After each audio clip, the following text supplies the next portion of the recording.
think I'm better than you. Nah, I'm just icy. Stand 10 toes and paint, the haters try to indict me. Try to throw their hands up and they try to fight me.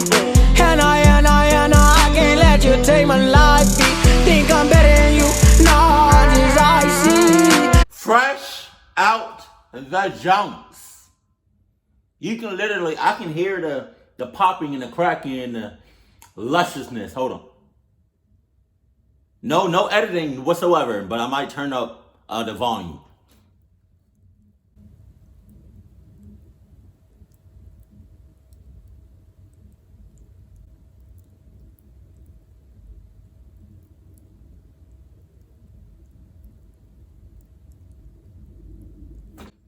I hope you heard it, because I did. I just want to personally thank the person or persons that invented popcorn.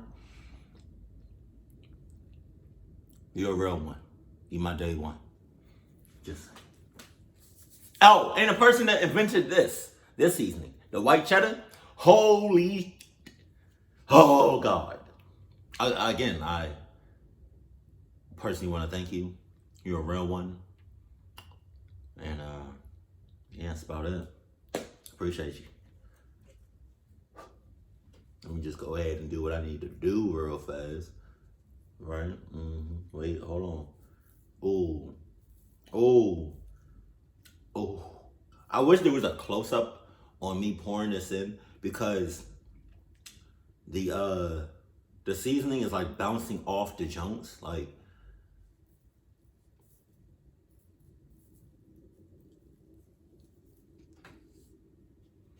I got so much seasoning on my thighs. Like I'm like, you can't see it, but like off camera, I have nothing but drawers on. And it's like, my thighs look white. Let's go!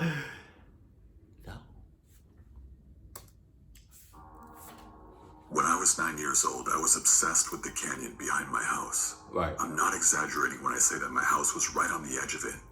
If I opened my back door, it was about 30 feet from the initial drop. Damn. I would spend all day playing in the canyon with my friends, and my room at home was full of things that I'd bring home after my adventures. We lived in San Diego, and in case you didn't know, during World War II, some of the canyons were used as military firing ranges. When my mom was growing up, 2 kids came across an anti-tank shell near her house and were killed when it exploded. Damn. So even from an early age, I was taught to be careful whenever I was out playing. Okay. And to always tell an adult if I ever came across something that looked like an old bullet. One day during the summer, my friends and I were playing in a patch of cactus when we saw something that looked like a big bullet sticking out of the ground. Naturally, we were all freaked out. We all ran back to my house and told my grandma what we saw. Right. And she called some people from the fire department to go take a look. 2 guys came by the house. They were just some volunteer firefighters, but one of them really bothered me. No. Volunteer firefighters? No. I'ma need the real deal. Bitch, I just saw a big ass bullet out the ground. I'ma need some real deal day ones. Talking about some. Is there anything that we can help you with, man? Type of firefighters. I don't need no like volunteers. I don't need no internship peoples. I don't need no like, oh, this is my son. No, this is my daughter. Like, nah, like, no. I need some real ones that's been doing it for a minute. I don't need no trainees. I don't need no like, oh, I've been doing this for like 2 days. Like, nah. I need some real deal firefighters. Just saying. Really gross feeling when I saw him, like I wanted to throw up. Oh my God. He was a bald guy, but he wasn't old. He looked like he might have been in his late 20s or early 30s. Kind of. He had a big scar on his face. We told them where the bullet was and they went out to go look for it. Right. I remember being really relieved when that guy left. He just gave me a really bad feeling and I wanted to be as far away from him as possible. Damn. Fast forward 4 hours and those guys come back up from the canyon. They thank my grandma for calling and tell us that they retrieved the bullet. That's gotta be some shit though. To be a person whose vibe is just way off and it feels like negative energy is just coming off of you, and nobody wants to be around you or wants to talk to you or just have nothing to do with you, that's got to be something.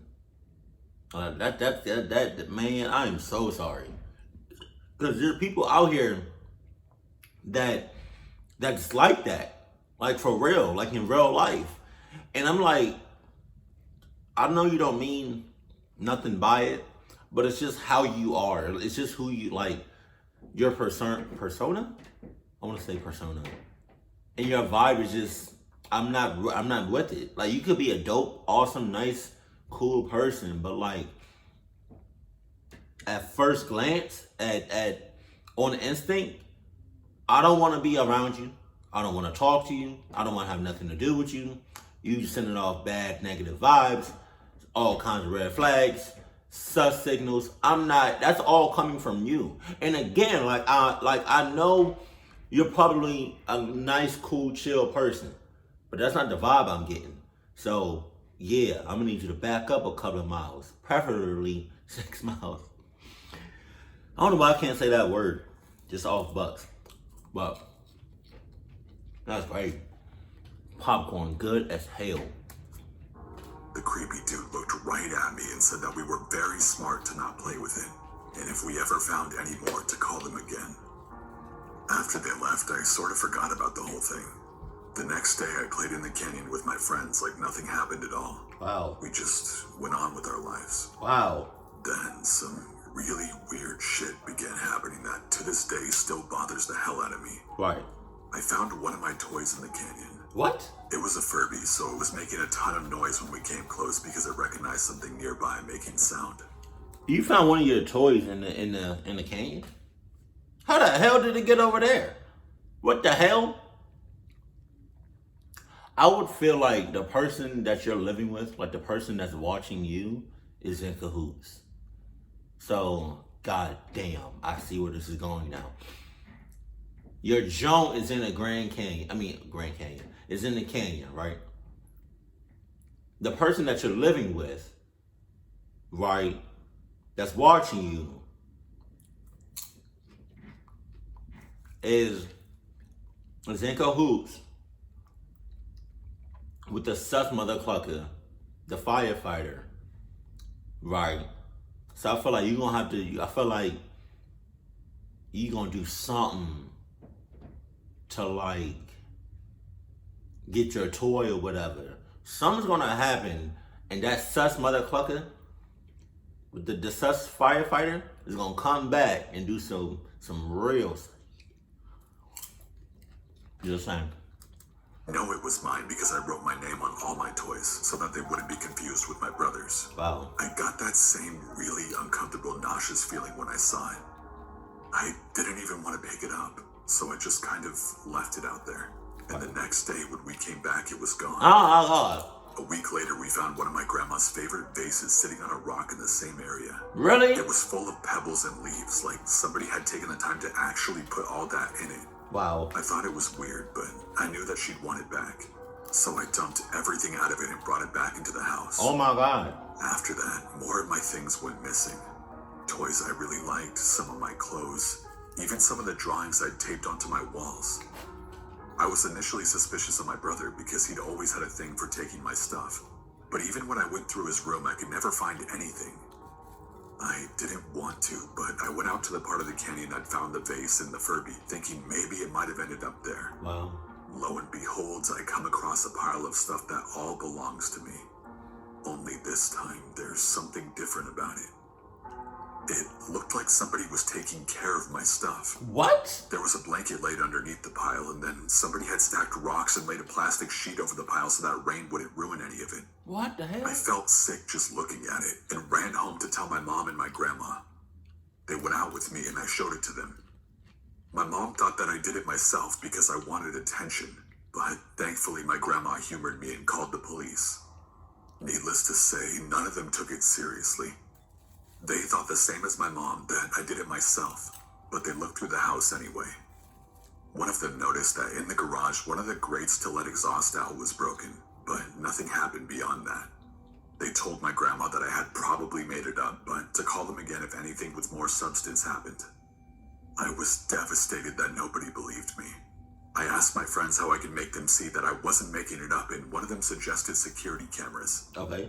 This, of course, is a problem because we're 9 years old, and we have no access to that sort of thing. So we come up with the next best thing. We hide a walkie-talkie in the room and rubber band the button to stay on. Then we take the other one out somewhere where we can listen to it. Thinking back on it, even though it was a stupid idea, it ended up saving my life. I set up the walkie-talkie and hid it under my bed, and then I took one over to my friend's house. It wasn't uncommon for me to spend a few days with them at a time because they lived right next door and my mom trusted their parents. The first night, we didn't hear anything. We'd stay awake in shifts to listen to no end. The next day, I went back to change the batteries. That night, we did hear something. Sometime past midnight, we caught a man whispering and some rustling coming from the other end. What? It sounded like he was listing off all the things he was picking up. I felt chills when I thought he said underwear. Whoa! I don't have a dad or a grandpa. My brother was too young to have a voice so deep at the time. Oh my I God. ran to tell my friend's mom and she called the police. The police got there in no time and caught the guy in our backyard with a ton of my shit wrapped up in a bed sheet. It was the same creepy guy who had come by our house to get the shell. I need it. Turned out that he was getting in through the busted exhaust grate in our garage. I know it. Collecting my stuff and stuff from other children. Wait, what? He was obsessed with me because he thought I was, quote, pretty. That's the and had been taking my stuff out into the canyon to hide it at night and then returning for it the next day. That's disturbing. His apartment was filled with toys and kids' clothes. All stolen. Only some of them were mine. Apparently, he had been planning on kidnapping me. Wow. And had been taking my stuff as a way to, quote, prepare his house for me. Oh my God. I still think about him and get very nervous when I lose anything, even though I don't live in that house anymore. I don't know what ended up happening to him, but I hope wherever he is that he's locked away. Oh my God. That is so disturbing. For a little backstory, I'm trans. I try to present as male as best as I can, but it's still pretty obvious that I'm biologically female. Right. I have short hair and I wear guy clothes, but I have a very unmistakably female face. Okay. I also live in a very religious area, so it's not a very common or accepted thing. God damn. So you in hell right now, basically what you telling me. God. I am so sorry. Whew. That's rough. That's rough. One of our neighbors is a priest, but he's very accepting and his house is a bit like a second home for me because I think of him like one of my grandparents and he sees me as a grandson. Sus. Anyway, I was walking home from school during the winter a few years ago and it had started snowing. Needless to say, it was pretty damn cold and I was miserable. The wind felt like it ignored my clothes and chilled me right to the bone. It was hard to hurry because the freezing wind made my muscles really stiff. I was only maybe a quarter of the way home when a car slowed down and pulled up next to me. What the hell? It was just a little old lady. She looked nice enough, and at this point I was willing to do anything to get out of walking another 3 miles in the cold. So you just said the clucking sus words right there. Little old lady.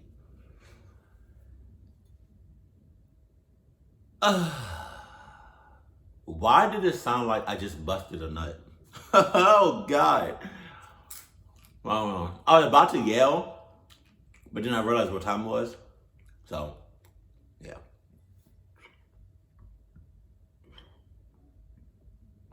Sorry. But, wow. I really wish I was there to experience you doing what you're about to do, so I can stop you from doing what you're about to do. But if you didn't want to listen to me, you can't say I didn't try to help you, so, yeah. Got in when she offered to give me a ride. It felt a hell of a lot better in that car than it did to walk. I'm better, yeah. She was very nice at first. At She first. prattled on about how her grandchildren went to the same school as me, talked about how lucky we were to live in such a nice Christian community, and so on. When she started on about being a good Christian, about how much she loved Jesus, I was a bit uncomfortable. Yeah? But I didn't say anything.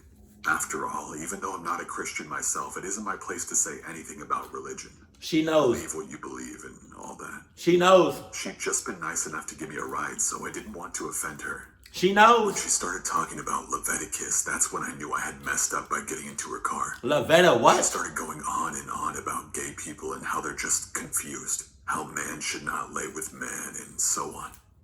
We were getting close to where I was going to have her drop me off. When I mentioned that she could drop me off there, she looked over at me and didn't say anything. She didn't slow down either. I was starting to get nervous. We passed the point I'd told her about. I looked over at her and said something along the lines of, "You can let me out here." She gripped the steering wheel really hard and said, I can't let you out. You need me. Oh I no. asked her what the hell she was talking about, and she turned to me. Your short hair. I knew I needed to help you when I saw it. I knew it. Sick girl. I knew she knew. To let go of the demon inside you. Shut up. I tried to cast aside the discomfort of being called a girl and stumbled out something about just liking short hair, having a boyfriend, anything that would make me seem a little bit more innocent in her eyes. But it didn't look like she believed me. I wanted to cry as I watched the drop-off point get further and further away. I begged her to let me out, promised that I would go to church, repent my sins, as long as she let me out and let me go home to my family. She screamed at me that she hated dykes and that she was going to call her son to help her, quote, fix me. At that point, I knew I needed to get out. I grabbed the handle and unlocked the door, only to feel my hopes sink as the electric lock kicked in and relocked it. She was still screeching about how I just needed to be with a man and it would fix me. That accepting God's truth would fix me. It might sound ridiculous to be afraid of an old Christian lady, but I was terrified. I was so scared of what would happen if I didn't get out. I took my chance and rolled down the window as fast as I could and made a jump for it. I landed on a pile of rocks and my breath was knocked out of me. Oh my I God. could hardly move. Everything in my body hurt horribly, but I knew I needed to get out of Dodge before she decided to come back. I got up and limped into my neighborhood. As soon as I came to that old priest's house, I snapped out of the stupor I was in and was hysterical. I banged wildly on the door until he let me in, and I cried uncontrollably while he called the police. I was taken to the hospital after I told the police what had happened. The jump from that car broke my femur in 4 places and cracked both my knees. What? It amazed doctors that I was able to make it to the priest's house in the condition that I was in. What's a femur? I've never seen that lady again or her car, but since then I never walked to or from school alone anymore. I can only hope nobody ever got into her car again. She ain't one of them. I'm about to say something else. I've been watching scary story videos for the past couple of months and always almost hoping deep down that an event this exciting would happen to me, as I always think about how people in your stories could have done things differently. But I understand how it works now. Oh, you I do? understand just how childish those dreams of adventure and action really were. Anyway, I'm a 15-year-old boy who works in the Ashburton Hotel in the attached turf bar. I'm the kitchen hand, so I basically wash all the dishes, chop vegetables, and sweep and mop the floors when the chef goes home. Right. This event happened only 4 days ago, so it's still scary to talk about. Anyway, it was a regular working night up until that point, if not a bit busier than a normal Wednesday. But it was the start of the school holidays, so nothing felt all that off. The chef left at 10:30 once we had finished taking orders of food, and I was left alone to scrub the remainder of the gravy pots, and trust me, those are the worst dishes in the kitchen to clean. Because my chef had been making gravy that night, I was late getting to the mopping as the pots took so damn long. I finally managed to start sweeping and mopping late in the night, sometime after 11, and just as I was about to finish mopping, I heard a sudden commotion coming from the bar. There was a lot of yelling, and I clearly heard the words, "Give me my money." So my first thought was that some old drunk was getting kicked out, maybe without getting to finish his drink, so he was complaining. You know what's funny?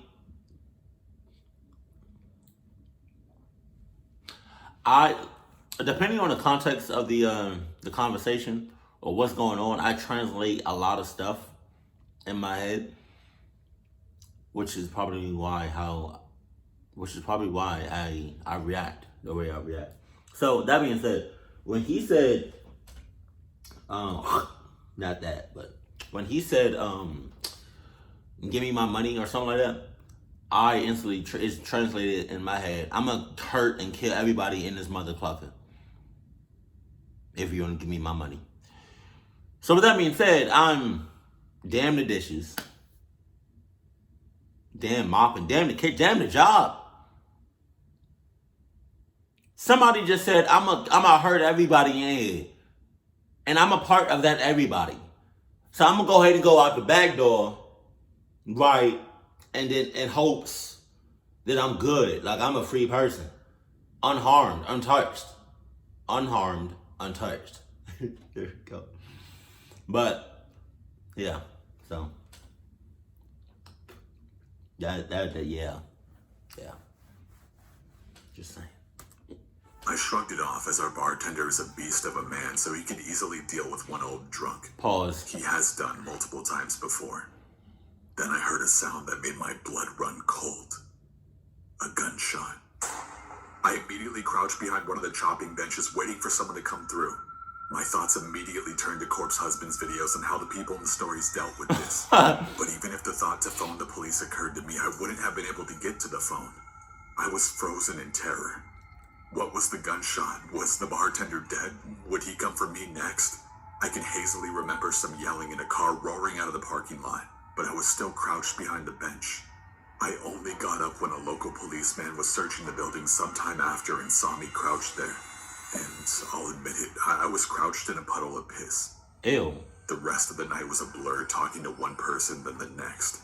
I remember men standing with pistols in hand, and later in the night, men with rifles dressed in all black like SWAT or something. Only later did I find out that they were AOS, a New Zealand SWAT thing. I finally came to my senses when my dad, a local police detective, drove me home and put me to bed. I haven't been back to work since then, but I'm still going to have to go to court and all the rest of that stuff. And I'm still being questioned by the police, pretty much on the daily. Just as an ending to my recount, the gunshot that was fired was a warning shot and the robber wanted cash from the till. He got away with the money just to be caught by police later, and fortunately no one got hurt. One thing's for sure though, I'm done fantasizing about adventure and robberies. Don't know why you did it in the first place.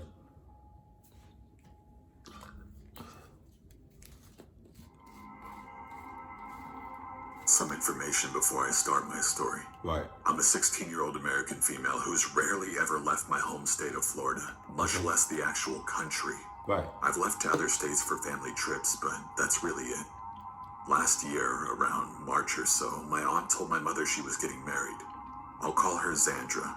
She wanted my two younger brothers and I to attend the wedding. Xandra lived in Honduras, meaning we'd have to travel out of the country to get there. Her wedding was planned to be in the middle of October, and I was to be one of the bridesmaids. At first, I was ecstatic at the idea of traveling. As mentioned earlier, I've rarely ever left the US. This would be my first time I'd even step onto a plane. But gradually I became more and more anxious. Not because I'd be attending a wedding, but because I'd be traveling to Honduras. Honduras isn't exactly the safest country in the world. Oh yeah? Crime and police corruption infested the entire country, Jesus. making Honduras an extremely dangerous country to stay in. I did not know that. Regardless of my paranoia, I still had to go and attend her wedding. So my question, because I didn't know that, my question is, did you know that before you went to Honduras? Huh? Because if you knew that before, wow. But if you knew that before going to Honduras, Ladarius, Hyundai, I don't know. Before you go into that country, why would you still go? You just said it's basically like the whole country is dangerous. Like everywhere. Everywhere in Honduras, Ladarius, Hyundai, Sunday, I don't know. Wherever the hell you just said is everywhere is dangerous. Like there's no place you can hide. So why would you go? You risking it. No, you much more than risking it.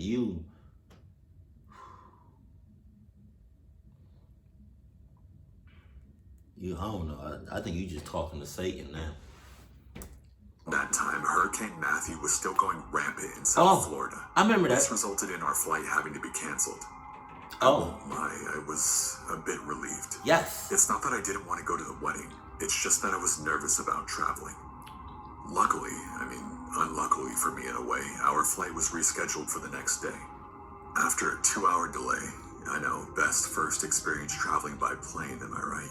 We went abroad and made our way to Tegucigalpa, Honduras. The flight only lasted 2 hours, so we got there at around 5 p.m. I won't go into too much detail, but I pretty much only had 3 hours to get ready and practice for a wedding. The wedding went according to plan, and I had a blast. For my first wedding, I was very pleased. My trip to Honduras only lasted for about 2 weeks. Although it was a short amount of time, I enjoyed every moment of it. I got to see my grandparents, eat good, authentic Honduran food, and overall had an amazing time.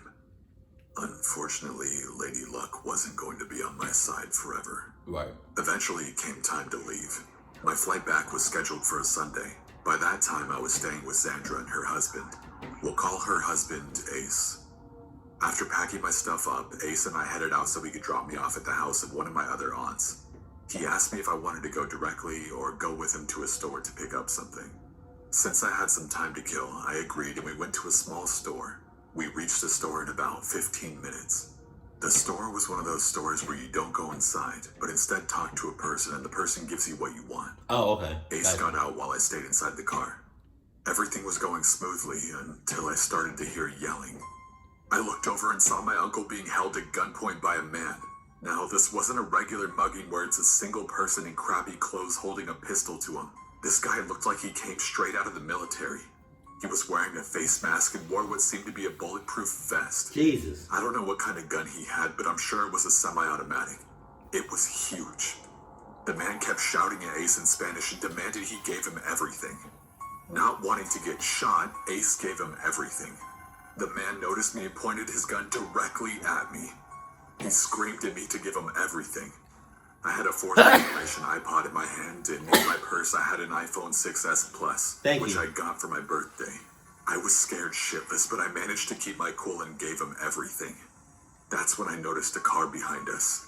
3 other men were inside who were also wearing face masks and vests. Damn. They were shouting out, "Kill them." Oh my God. Those bastards wanted to murder us right there, in the middle of daylight.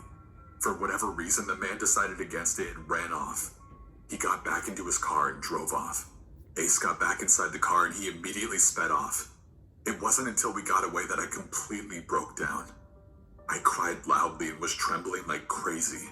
I couldn't even breathe because of how much I was crying. Jesus. This was the first time I've ever been held at gunpoint. Even when we got to the safety of my aunt's house, I continued to cry. I was completely paralyzed with fear. What made me feel even worse was the fact that my family in Honduras seemed to blame me for the robbery.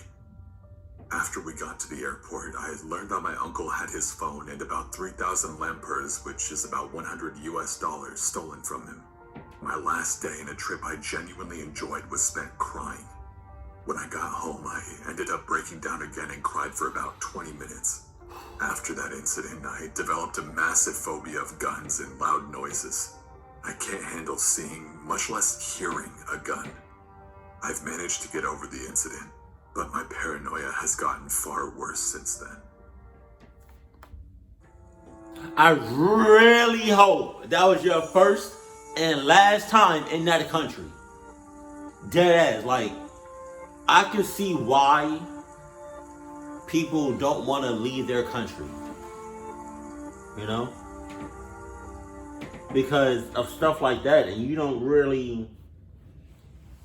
just don't know. You don't know until it happens to you, if it happens to you. Excuse me. You know, so I see why people want to stay in a country that they in. Or if the country is bad enough, I can see why, vice versa. They want to leave their country and go to a different country. But the only thing about that is, it's like, if you say, for instance, you visit a country, right, and the crime rate is like crazy, right, or like the specific part in the country, the crime rate is crazy, right?